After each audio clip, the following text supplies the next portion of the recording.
Siamo al Palazzo Leone da Perego di Legnano, dove domani, sabato 29 maggio, si apre la mostra Felice di essere Musazzi.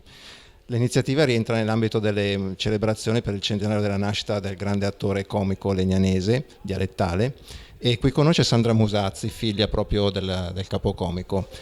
Sandra, cosa troviamo in questa mostra?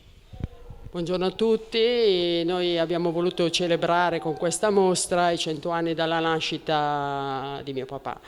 In questa mostra ripercorriamo un po' la storia che abbiamo scritto sul libro ed è la sua infanzia, la sua vita, il suo approccio prima con il teatro e fino a concludere con le riviste più importanti che ha fatto, presentando anche i suoi personaggi e tutto il contorno che aveva durante durante i suoi spettacoli. Sono molto emozionata.